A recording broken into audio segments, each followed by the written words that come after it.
ఈరోజు పప్పు, అన్నం, నిమ్మకాయ పులిహారం, ఇంకా బంగాళదుంప కూర.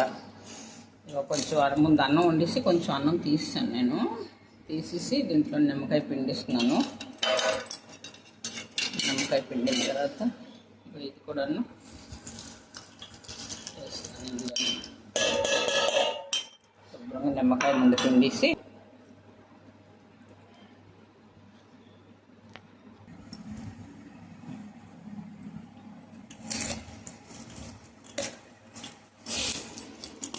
ఇవాళ ఏటో పులిహారం తినాలనిపించింది. నేను అన్నం దేవుడికి నైవేద్యం అయిపోతుంది, ఇంకా మనకి అయిపోతుందని నిమ్మకాయ పులిహారం చేస్తాను. శుభ్రంగా ముందైతే దేవుడికి తీసిద్దాం. ఏంటంటే దేవుడికి తీసి నైవేద్యం పెట్టేసి అప్పుడు మీకు కూడా ఇస్తాను. వెయిట్ చేయండి. ఇంకోటి నా సోదరులారా, మీరు కూడా తినండి, ఎలాగుంది చెప్పండి.